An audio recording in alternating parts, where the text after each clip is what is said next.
on est durant le mois de septembre, on regarde dans les informations, on voit que les musulmans aussi sont toujours persécutés. On voit aujourd'hui que des musulmans sont menacés, des mosquées sont menacées de fermeture, des mosquées continuent à être fermées. Nous avons même des imams qui vont être expulsés, d'autres qui sont menacés d'être expulsés. Vous avez des personnes qui reçoivent des gardes à vue juste parce qu'elles ont tout simplement soutenu nos frères palestiniens. Est-ce que vous savez que plus d'1 demi-million de Palestiniens, certaines ressources, plus de 700 000 enfants qui doivent être scolarisés, n'ont toujours pas trouvé d'école, n'ont toujours pas de chaise, n'ont toujours pas de banc, n'ont toujours pas de professeur. Est-ce que cela nous a touchés réellement? Alhamdulillah, wa salatu wa salam ala nabiyyina Muhammad sallallahu alayhi wa sallam. Depuis quelques jours, je ne sais pas si vous le savez, mais nous avons pénétré un nouveau mois. Un mois qui est très important en réalité, car ce mois-là, il est fortement associé, il est fortement lié à la personnalité du messager sallallahu alayhi wa sallam. Durant ce mois, dans lequel nous sommes en ce moment, qui est, je pense, certaines personnes, si elles le savent, qui est le mois de Shahr Rabi' al-Awwal. Ce mois durant lequel le messager sallallahu alayhi wa sallam est né, ce mois durant lequel le messager sallallahu alayhi wa sallam a émigré, ce mois durant lequel le messager sallallahu alayhi wa sallam est décédé. Et juste le fait d'avoir mentionné ces trois événements très très importants, cela doit tout simplement nous fortement lier vers l'amour du prophète sallallahu alayhi wa sallam. Car lorsque le messager sallallahu alayhi wa sallam est né, est une source de lumière. Car n'oubliez pas que avant l'avènement du prophète sallallahu alayhi wa sallam, l'humanité vivait dans des ténèbres. L'humanité vivait dans l'obscurité profonde. Elle vivait dans l'ignorance totale. Mais lorsque le messager sallallahu alayhi wa sallam est venu, il a pu réformer cette humanité. Il a pu combattre le shirk, combattre le kufr, sortir les gens de l'incrédulité, sortir les gens de l'amour de cette dunya, de l'amour des idoles. Voici les conséquences de la naissance du messager sallallahu alayhi wa sallam. Concernant sa naissance, est-ce qu'il est né un lundi? Ou est-ce qu'il est né le 12e jour de Rabi al-Awwal? Ou est-ce qu'il est né le 8e jour? Ou est-ce qu'il est né le 9e jour? Sachez, barakallahu fikoum, qu'il y a un consensus parmi les savants que le prophète sallallahu alayhi wa sallam est né un lundi, l'année de l'éléphant. En revanche, il diffère. Est-ce qu'il est né le 9e jour, le 8e jour? Ou bien est-ce qu'il est né même le 2e jour de Shahr Rabi al-Awwal? L'avis majoritaire qu'a choisi Ibn Kathir, il dit qu'il est né le 12e jour de Rabi' al-Awwal. Ce jour-là, le messager sallallahu alayhi wa sallam est né. Et c'est pour cette raison que l'imam Muslim nous rapporte, d'après le hadith d'Abi Qatada, que lorsqu'on a questionné le messager sallallahu alayhi wa sallam, vous savez qu'est-ce qu'il a répondu? Il a dit tout simplement, ce jour-là je l'aime, parce que ce jour-là je suis né, et c'est le jour durant lequel la révélation a été révélée. Voici comment est-ce que le messager sallallahu alayhi wa sallam manifestait l'amour de ce jour-là. Vous pensez en faisant la fête ou en se regroupant avec des groupes musicaux? Non, comment est-ce qu'il fêtait, comment est-ce qu'il célébrait ce jour-là, le messager sallallahu alayhi wa sallam? Il le jeûnait. Et il jeûnait le lundi. Il ne jeûnait pas la date de sa naissance. Vous voyez la différence? Il jeûnait le lundi. Mais en revanche, il ne jeûnait pas la date de sa naissance. Donc c'est là où il faut vraiment faire attention à cette subtilité. Ensuite, la naissance du prophète sallallahu alayhi wa sallam, comme le rapportait Saad, il nous dit que sa mère, lorsqu'elle lui a donné naissance, à ce moment-là, une lumière jaillit, une lumière sortit. Et cette lumière, elle a tellement jailli qu'elle a éclairé les palais de Damas. Donc, quelque part, il y avait déjà des signes que le prophète sallallahu alayhi wa sallam était une source de lumière, était une source de miséricorde, non pas seulement pour nous, pour les musulmans, mais pour toute l'humanité. Car avant ce délai-là, pendant 5 siècles, la révélation a été interrompue. Et les gens attendaient qu'un prophète arrive, attendaient qu'un messager arrive. Et voici que le prophète sallallahu alayhi wa sallam est né ce jour-là. Et à partir de là, le messager sallallahu alayhi wa sallam a rempli sa mission de réformer l'humanité, d'appeler au tawhid, de sortir les gens des ténèbres et de les guider vers la lumière, de sortir les gens de cette période anti-islamique, des gens qui étaient attachés à des idoles. Voici le message du prophète Mohammed sallallahu alayhi wa sallam. Mais vous savez, lorsqu'il a commencé à prôner ce message, on lui a infligé certaines persécutions. Le prophète sallallahu alayhi wa sallam a été plus ou moins attaqué, il a été persécuté, et c'est ce que quelque part il l'a forcé à quitter sa ville natale dans laquelle il a grandi, Mecca. Il doit la quitter. Et à votre avis, quand est-ce que cela a été fait? Quand est-ce que cela a été accompli? Durant le shahr de Rabi' al-Awwal, durant ce mois dans lequel nous sommes. Et quel jour nous disent les historiens? Le même jour approximativement de sa naissance, le 12e jour de Rabi' al-Awwal, le messager sallallahu alayhi wa sallam quitte Mecca pour s'installer à Médine. Et lorsqu'il arrive à Médine, il est accueilli par tous les Médinois. Et même depuis des journées avant qu'il arrive, les gens guettaient la venue du messager sallallahu alayhi wa sallam. Lorsqu'il arrive à Médine, la première chose qu'il fait, le prophète sallallahu alayhi wa sallam, il construit une mosquée. Il établit un État, une nation, et il fortifie les liens entre les différentes tribus. Il y avait certaines tribus qui ne parlaient pas à d'autres. Et le messager sallallahu alayhi wa sallam, il a créé ce lien de fraternité. Et en réalité, cette date-là, lorsqu'il est arrivé à Médine, ça a été un changement total pour la communauté musulmane. Enfin, le messager sallallahu alayhi wa sallam, il avait sa place dans la péninsule arabique.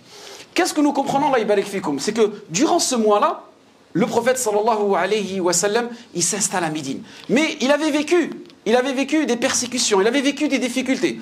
Et nous, aujourd'hui, lorsqu'on regarde un peu ce qui se passe, on est durant le mois de septembre, on regarde dans les informations, on voit que les musulmans aussi sont toujours persécutés. On voit aujourd'hui que des musulmans sont menacés, des mosquées sont menacées de fermeture, des mosquées continuent à être fermées. Nous avons même des imams qui vont être expulsés, d'autres qui sont menacés d'être expulsés. Vous avez des personnes qui reçoivent des gardes à vue juste parce qu'elles ont tout simplement soutenu nos frères palestiniens. Donc qu'est-ce que nous comprenons? C'est que cela fait partie de notre épreuve. Et que le musulman, il doit patienter. Mais il doit aussi être... il doit être une communauté. On doit être des frères entre nous.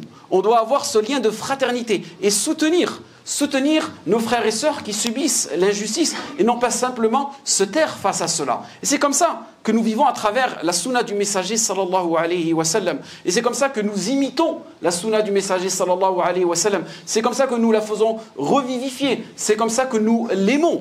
C'est comme ça qu'il faut aimer le prophète sallallahu alayhi wa sallam durant ce mois de Shahr al-Rabi' al-Awwal. Et non pas comme certaines personnes qui nous invitent à certaines innovations, à certaines actions qui sont en totale contradiction avec la sunna du messager sallallahu alayhi wa sallam.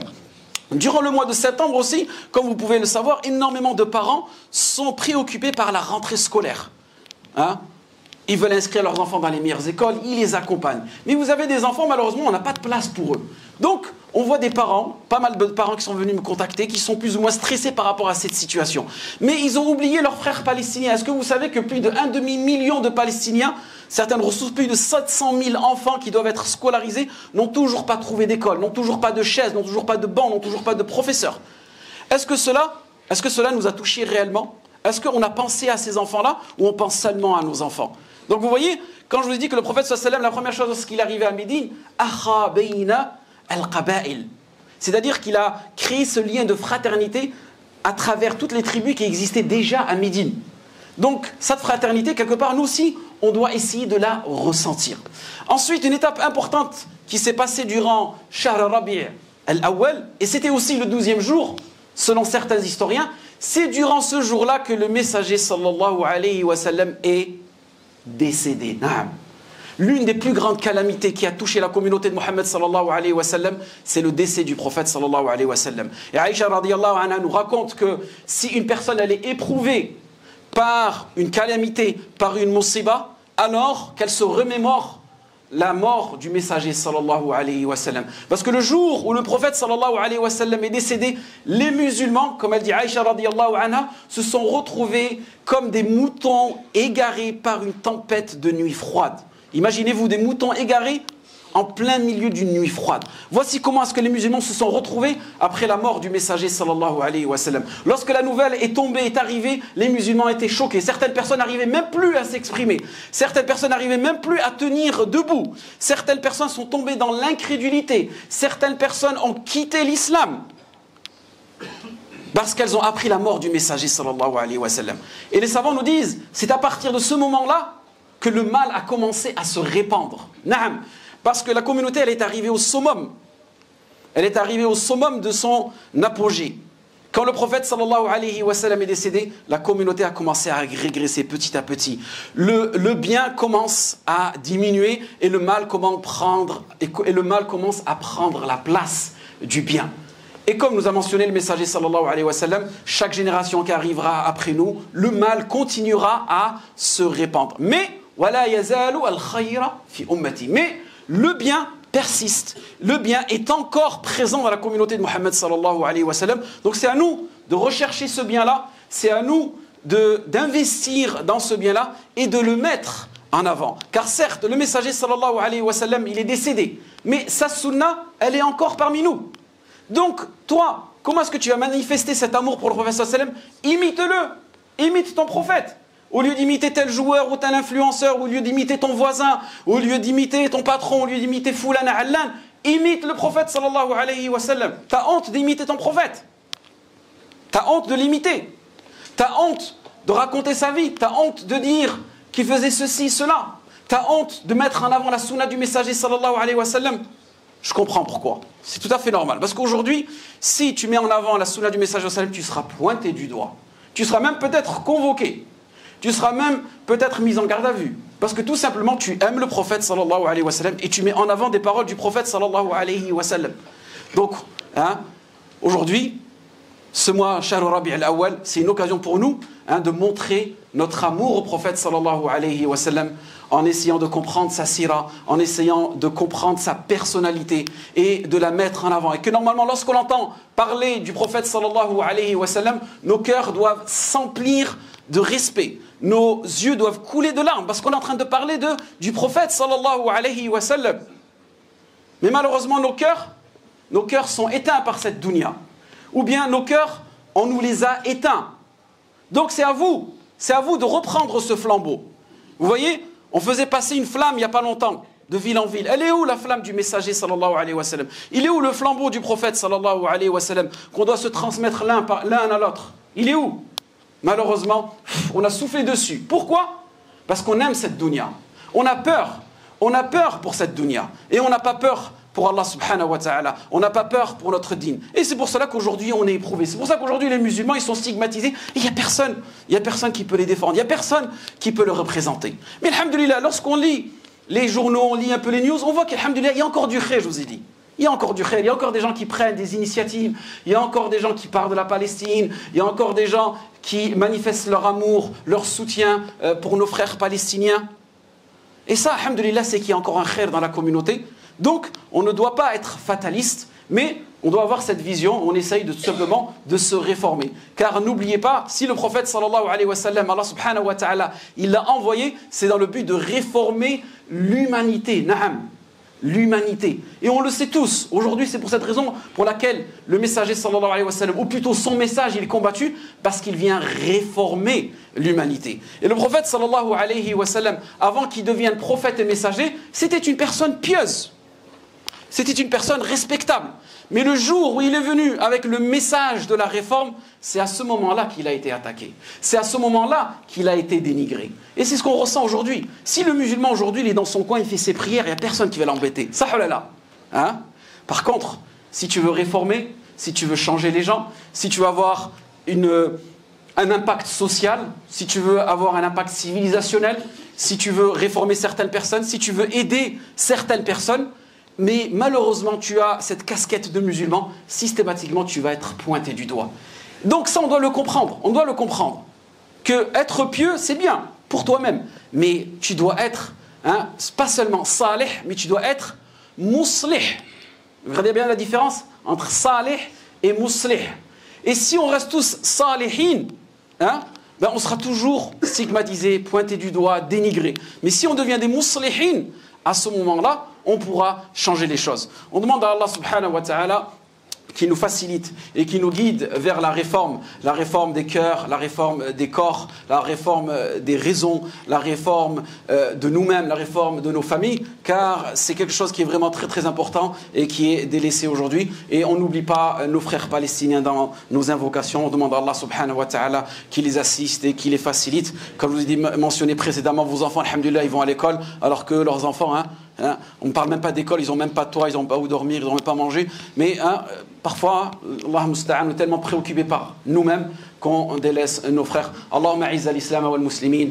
Allahumma a'izz al-islam wal muslimin. Allahumma a'izz al-islam wal muslimin. Allahumma ansur ikhwanana fi Filistin. Allahumma ansur ikhwanana fi Filistin. Inna Allah wa malaikatahu yusalluna ala an-nabi. Ya ayyuhalladhina amanu sallu alayhi wa sallimu taslima. Rabbana innana zalamna anfusana wa in lam taghfir lana wa tarhamna lanakunanna min al-khasirin. Qumu li salatikum.